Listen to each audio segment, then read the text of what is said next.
There are more than 1.2 billion Muslims living in the world today.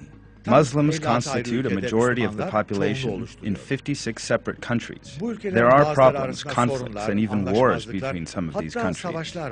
In the present day, the Islamic world has been unable to establish the necessary union, for which reason it is not sufficiently powerful. Furthermore, there is no center to define and teach Islamic moral values. This, in turn, prepares the groundwork for those who put forward mistaken models in the name of Islam. The fact is, however, that all these problems can be solved, and Islamic civilization can once again illuminate the whole world. The way for this to happen is for all Muslims to unite through unity and the construction of an Islamic Union.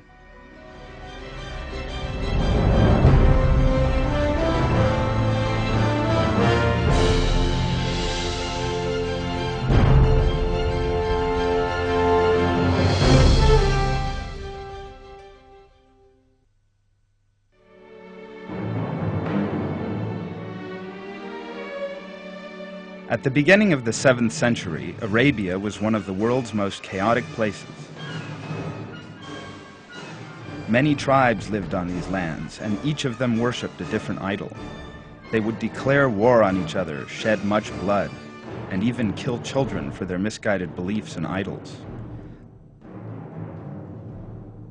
A life full of violence, barbarism, and ignorance prevailed in Arabia. Until the birth of Islam, that is.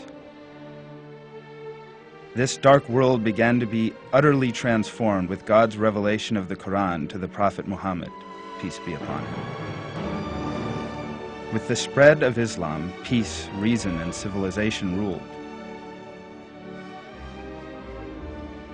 Within a few decades, Islam spread to all of Mesopotamia and North Africa, and reached Spain in the west and India in the east.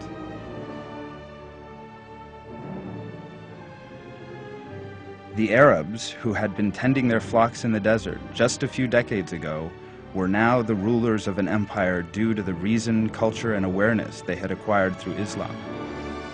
And they installed the civilization, tolerance, and proper moral values taught by God in the Quran in the entire region. During that same period, bigotry and intolerance held sway in Europe.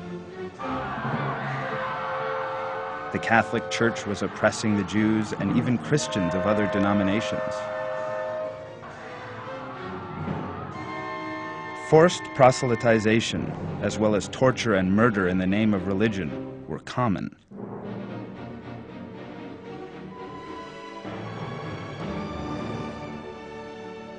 In lands under Muslim rule, Jews and Christians were treated with tolerance and compassion, and everyone was free to live by their own religion. For God orders this in the Quran.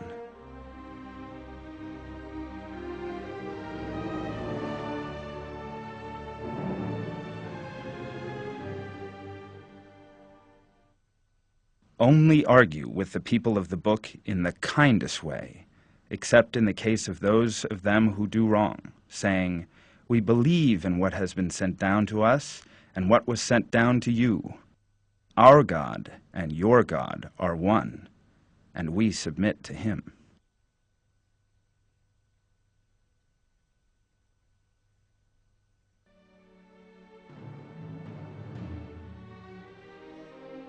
Islamic civilization, that soon became the world's major power in all spheres, also experienced a great rise in the scientific arena. Muslim scientists developed the decimal system and numbers in use everywhere in the world today. They calculated the orbit of the moon around the Earth and made major discoveries concerning the structure of light and optics. They identified that diseases were spread by tiny organisms invisible to the naked eye. In addition, women, who enjoyed the same right to an education as men in scientific schools, made their contribution to all of this. In 1299, the foundations of one of the greatest of this civilization's empires were laid. That was the Ottoman Empire, that for 600 years would have the broadest and most effective state system in the Islamic world. With its conception of the state based on justice and tolerance, superior architecture, traces of which can still be seen today, and its successes in the fields of art, culture, and civilization, the Ottoman Empire was an important role model for the Western world. The tolerant understanding of the Ottomans enabled dozens of different ethnic groups and religious sects to live together in peace for centuries. The Ottoman state and governing system was based on the values of Islam, and many present-day political scientists refer to it as one of the most ideal state systems. Ottoman state diplomacy formed the basis of the modern era's multi-track diplomacy. These historical facts show that Islamic morality played a leading role in the modern world's development. The values acquired by individual Europeans from the world of Islam played a fundamental role in developing European civilization. Historian Eugene Myers expresses this reality in the following way. From the late 9th century until the 12th, Islamic influence on Western science and culture was great. The cultural importance of the work of Islamic scholars and translators for the development of science and humanities can hardly be overestimated. Thus, the roots of Western thought are a mixture of Greco-Arabic and Hebrew thought.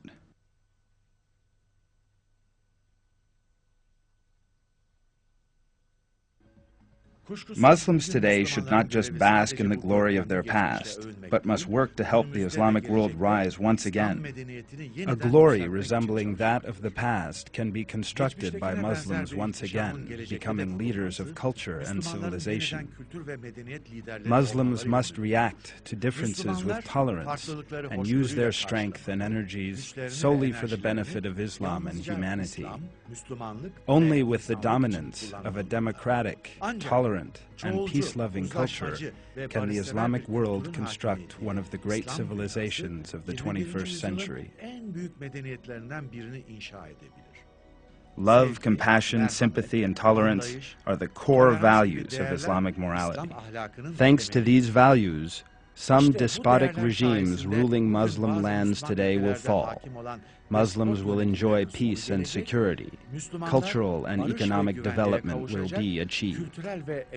However, before that, there is one fundamental question that the Islamic world has to resolve as a matter of urgency: the establishment of union among Muslim countries.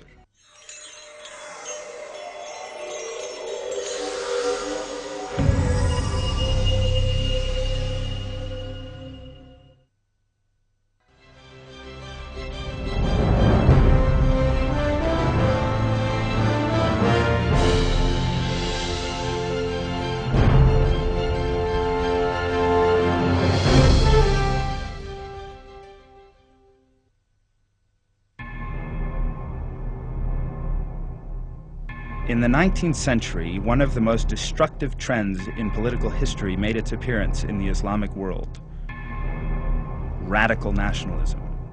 Some Muslims fell under the influence of the Western ideologies imposed upon them. This played a role in the fragmentation of the great Islamic states, especially the Ottoman Empire.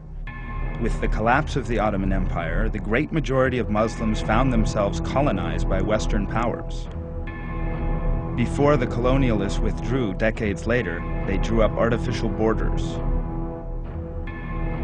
When combined with the radical nationalism disseminated among Muslims, the region turned into a quagmire. Ethnic differences within some Muslim communities became sources of conflict. The different Muslim ethnic groups who had lived in the same land until recently suddenly found themselves living on different sides of these artificial borders. Soon, these artificial nations began disputing with each other over borders and other matters, and feelings of hostility arose. A 100-year-long period of instability had begun.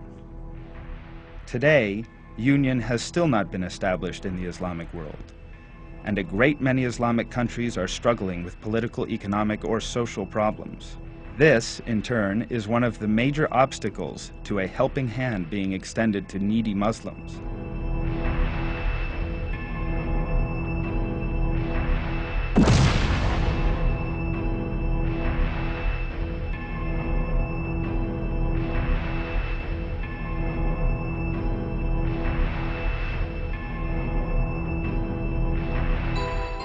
As in Palestine,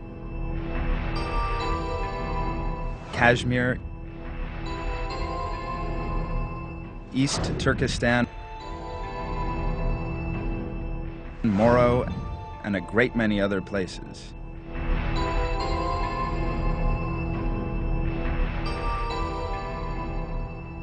Today, millions of innocent Muslims are oppressed in these occupied regions. Millions of needy women, children, and the elderly are waiting to be saved from oppression. Moreover, there is great poverty, hunger, and backwardness in some Muslim countries today. One of the main reasons why no permanent solution has been able to be found to these problems is that the Muslims of the world are far from enjoying unity. In fact, however, all Muslims are responsible for protecting the rights of other Muslims and meeting their needs. Islamic moral values require Muslims always to act in a spirit of unity, to engage in solidarity and cooperation, and to be brothers in religion. As God has revealed in the Quran, the believers are brothers.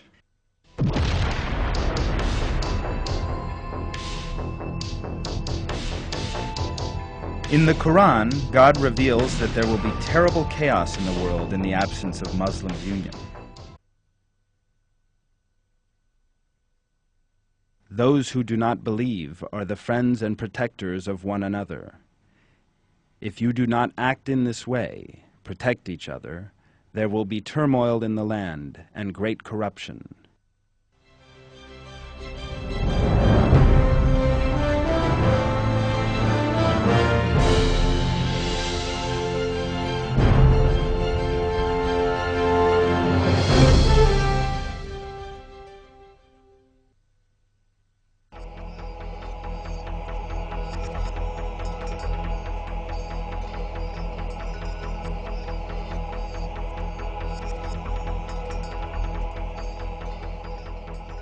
Until the Second World War, most Muslim countries were European colonies.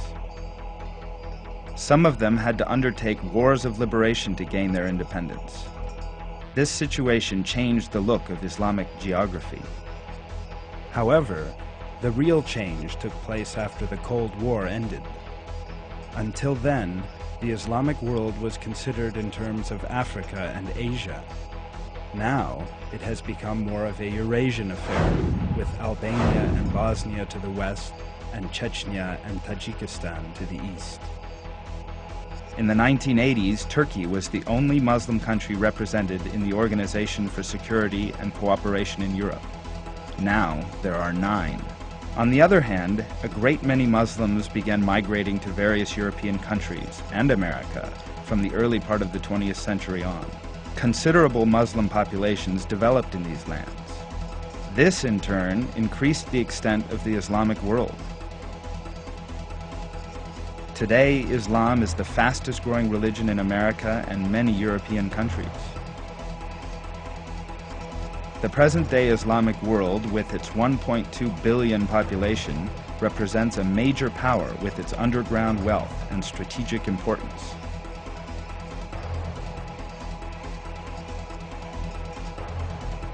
It is also in a region where crossroads and transit routes of world trade are located. The straits and canals joining the Black and Mediterranean Seas, the Mediterranean Sea with the Persian Gulf, and the Persian Gulf with the Indian Ocean, as well as the main transit points in the Indian Ocean, are all under Muslim control.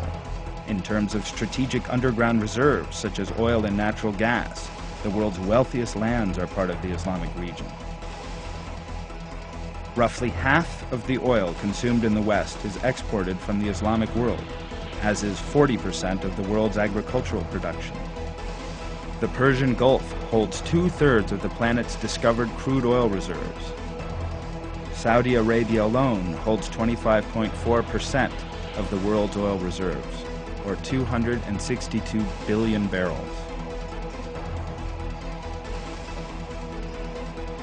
Moreover, the Middle East has 40% of the global natural gas reserves. 35% of those reserves are in the Gulf region. Algeria, Libya, and the Central Asian countries also possess very rich resources. Uzbekistan and Kyrgyzstan are two of the world's leading gold producers. Turkey has one of the world's richest boron reserves.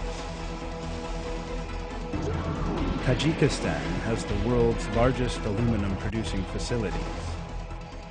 However, many Islamic countries still face major problems despite all this wealth. On the one hand are technological, cultural, and economic problems, and on the other are oppressive regimes in some of these countries. In the Islamic world, 86% of the population's living standards fall below $2,000, 76% under $1,000, and 67% under $500 per year. When the Islamic world's total resources are considered, this is quite a paradox. And this distorted picture shows why an Islamic Union needs to be established. The Islamic world can only achieve balanced economic development by means of an Islamic Union. Integration in production, trade, science, and technology among Muslim countries will permit underdeveloped nations to make rapid progress, and those with the necessary means and infrastructure to use these in the most productive manner possible.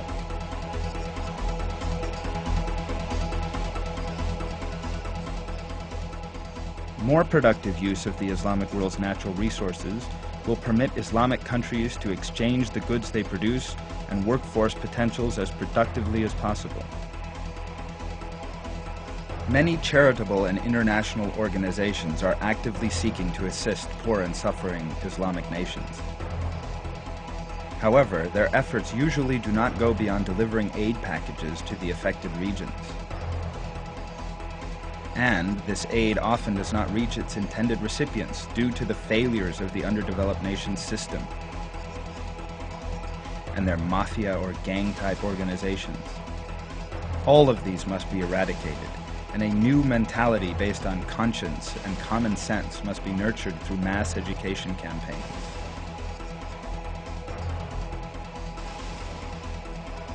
This can only be possible by means of an Islamic Union with the entire Islamic world's resources, power, and conscience behind it.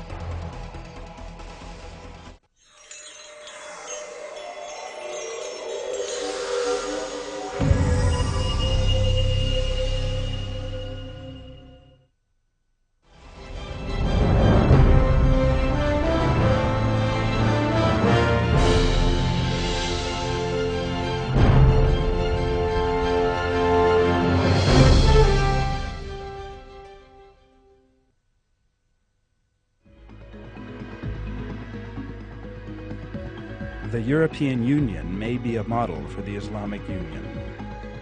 The European Union is noted being an entity in which member states' sovereignty, system of governance, and state bureaucracy continue their functions under the umbrella of a constitution based on European culture.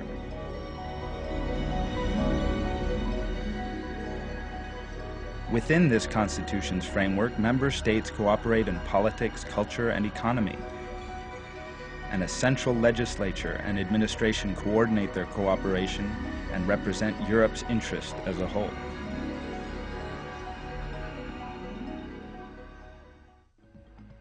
The Islamic Union must have a structure that preserves member states' independence, national borders, rights, and interests. And it must have a vision to unite these sovereign states under a shared Islamic culture and establish the legislative and administrative organs that will develop and implement common policies. Ortak politikalar geliştirecek ve uygulayacak karar ve yürütme organları oluşturulmalıdır. The Organization of the Islamic Conference has 56 member states and is the largest Muslim organization in terms of number of members and of geography. In addition, there are several regional military and trade alliances between neighboring Muslim nations, each of which fulfills important functions.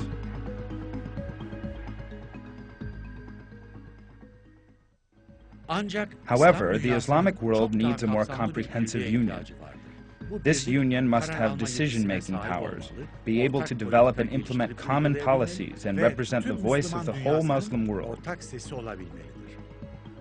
This union must function in the economic, military, and social areas.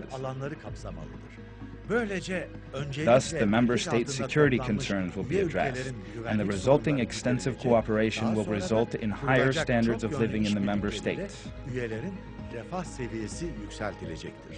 An Islamic Union must be peaceful and harmonious, must be a generator of solutions, must be just and respect private and individual rights, must aim the development of the Islamic world,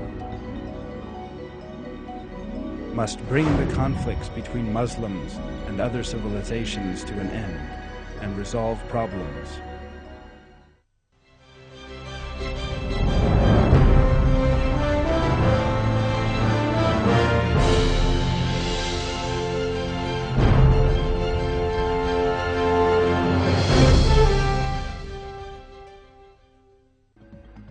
One of the signs that an Islamic Union is a necessary and realistic project is the fact that the need for an Islamic Union has begun to be perceived by the West. The way that Western commentators look back to the Ottoman Empire is an expression of this.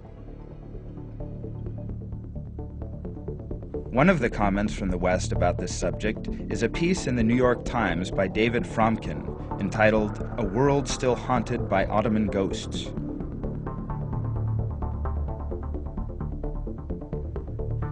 Fromkin begins by saying that a ghost has been haunting the United States.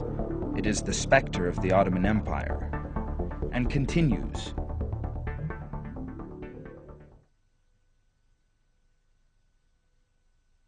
looking back, it is clear that many characteristics of the Middle East were shaped by the 5 centuries of Ottoman rule.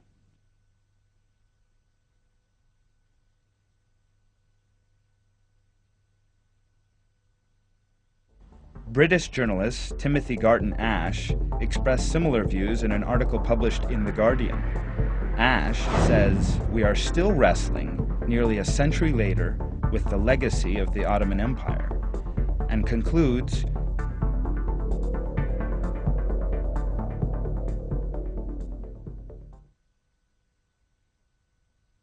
"Let's face it.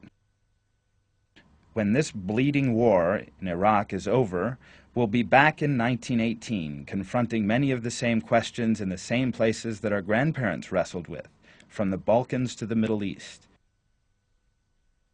And we still don't have answers. Sometimes I think we should reinvent the Ottoman Empire."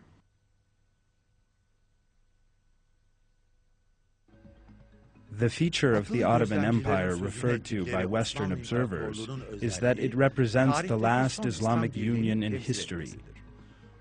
Islamic Union collapsed together with the Ottoman Empire, and various superstitious trends and problems, including radicalism, emerged from the ruins.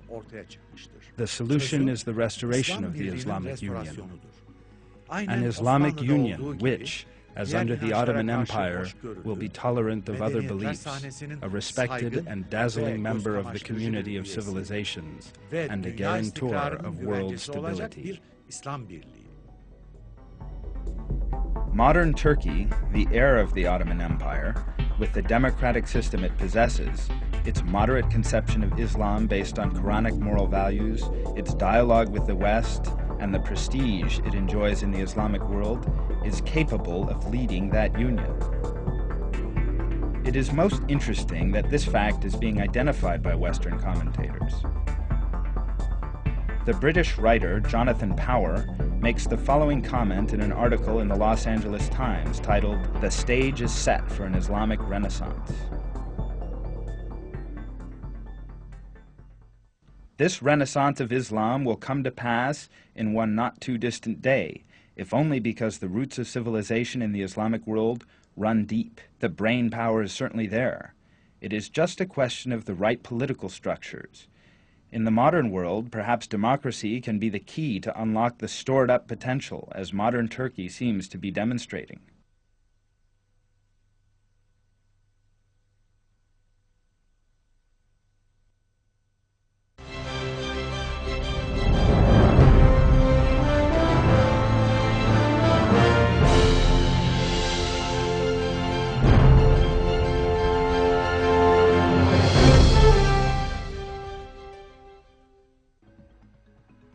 Recent developments clearly show that the Islamic world is ripe for great and fundamental change.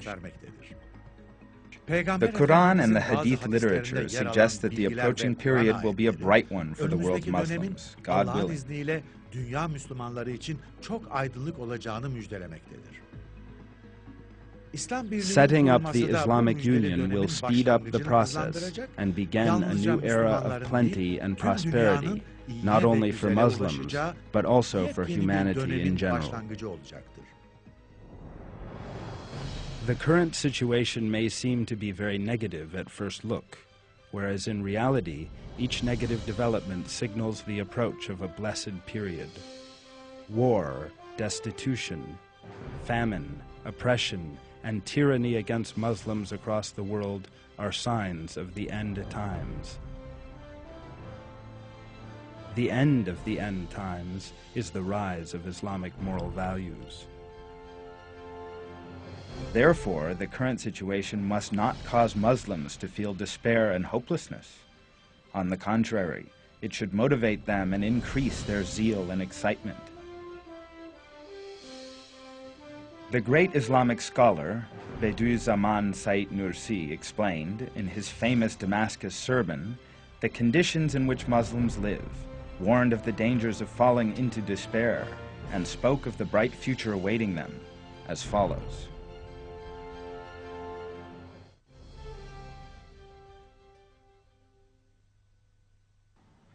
Despair is the most detrimental sickness. It has permeated into the heart of the Islamic world. Such a despair that it has stifled our sublime morality, swerving our attention from the interests of the general to our personal interests. It is the very same despair that has broken our spiritual might. Despair is the most dreadful sickness of our people. It is the pretext of the coward, the inferior, and the helpless. It is only Islam which will truly and spiritually pervade the continents of the future and lead humanity to bliss, both in this world and the next.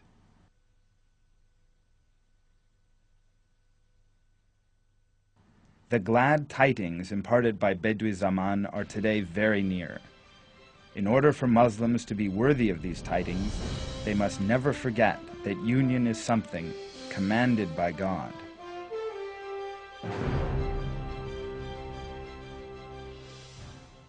Hold fast to the rope of God altogether, and do not separate.